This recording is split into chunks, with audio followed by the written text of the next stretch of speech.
What's on, ladies and gentlemen? My name's Ross, I like games, and today, if I'm sounding a little bit more excited than usual, there's a pretty gosh darned good reason.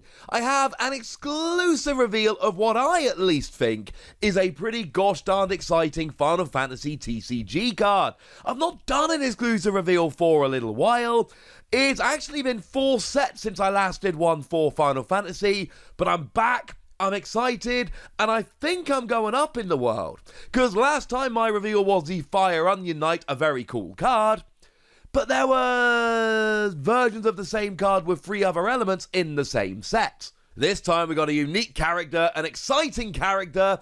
It's Adelle from Final Fantasy Tactics A2 Grimoire of the Rift, a game which I haven't quite bought yet, but I'm blatantly going to because apparently I now have an affinity for the game.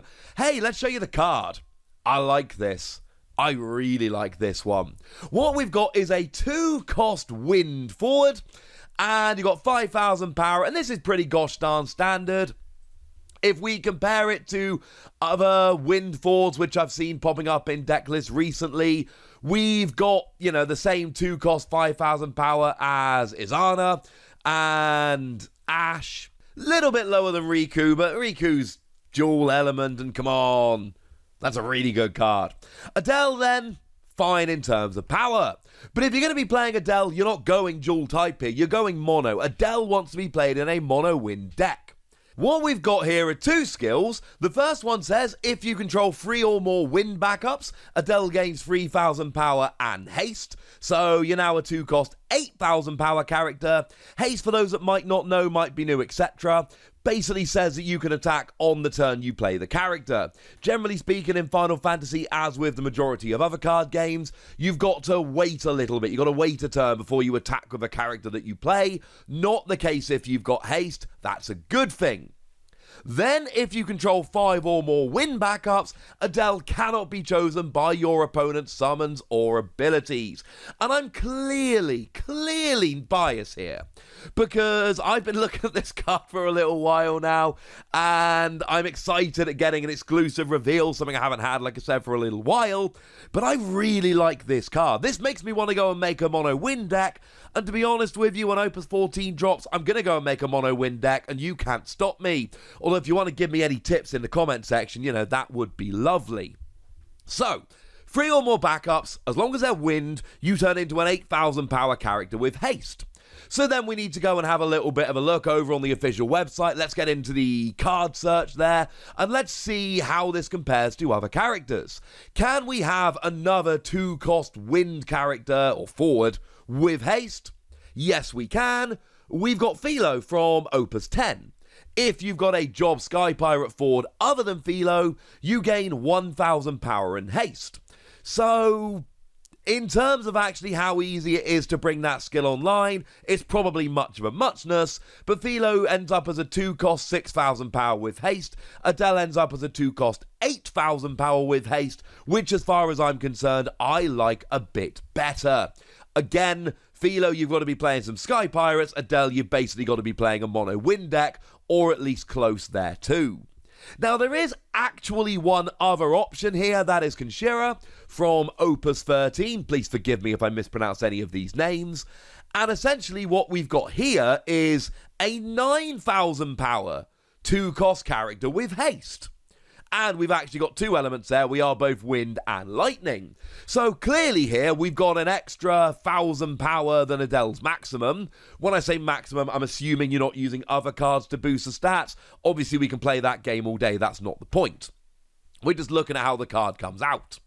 So you've basically got an extra 1,000 power and haste for the same cost, but you've got another element. However, there is a somewhat gigantic downside there, and that is that if you control 4 or more backups, Conshira loses 3,000 power. So you end up as a 6,000 power character with haste, which is in line with Philo there, but below Adelle. So if you can cope with 3 or fewer backups, clearly Conshira here is a better option. But if you want the extra backups, I think Adelle here comes out nicely. Now, Conshira, of course, has also got that Tempest Spellbound skill, which is pretty gosh darn good. But if we're just looking at haste and power, this is it.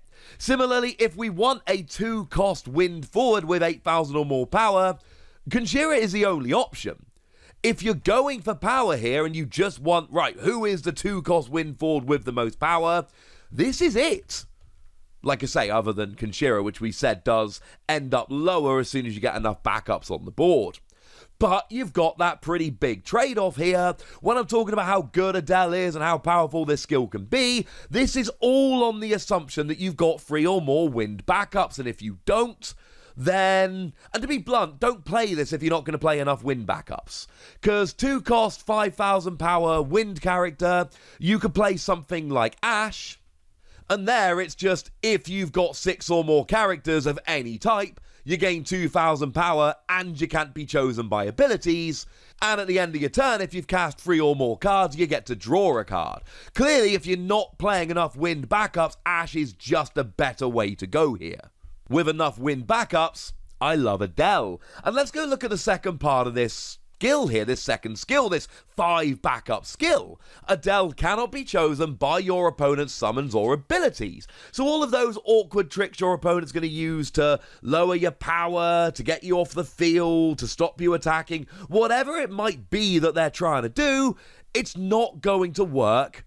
If they want to choose Adelle, they can't. Now, I just showed you Ashe a moment ago.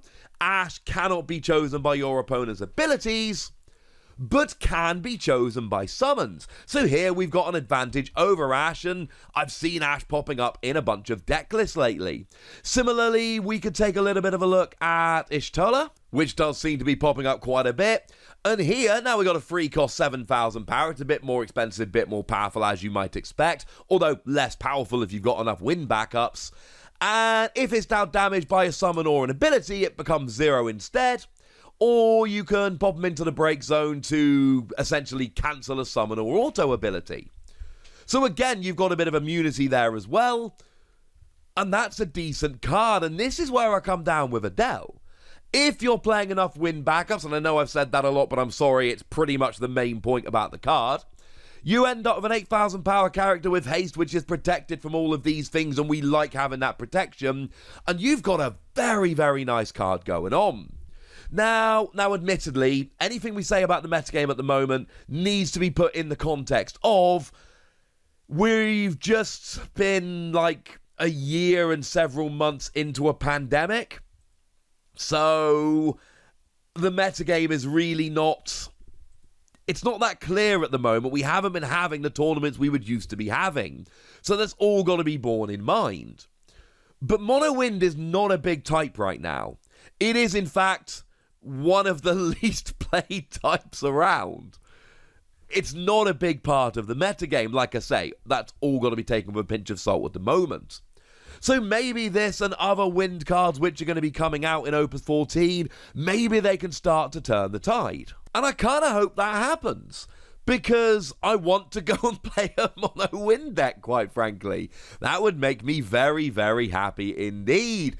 But at least now we've got, as far as I'm concerned, a pretty good new trick over in wind. Decent power, haste, can't be chosen by summons or abilities. If you're willing to play a mono wind deck, I really like this. If you're not willing to play a mono wind deck, it's not good.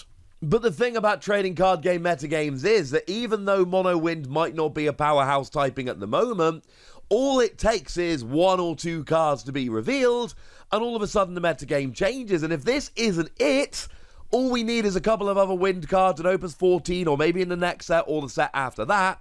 And then all of a sudden, wind becomes a way better type. And if wind becomes a way better type, and all of a sudden mono wind is a real thing, this seems like the kind of card that can very nicely fit into those decks and make a big difference. I'm not unbiased, because, you know, anytime you're given a reveal of a card, you want to believe that you've been given this amazing card. So I've been looking at this and thinking about all the ways to use it, and I really, really like it. As always, I would love to know what you think in the comment section. Do you agree with me, or do you think I'm maybe getting a little bit overly excited? I would love to know. Go nuts in the comment section, but be nice. And then make sure you like this video, subscribe to this channel, follow me on Twitter at the Wasi. That's where we talk about Final Fantasy and a whole bunch of other card games. And do please consider checking out patreon.com/PTCG Radio, where you can support the channel, get some bonus podcasts and all kind of fun things. And just one more quick massive thank you to the lovely folks over at Square Enix for letting me do the reveal. I am frankly delighted. Thank you very much for watching. My name is Ross, and you've been watching Wasi Plays.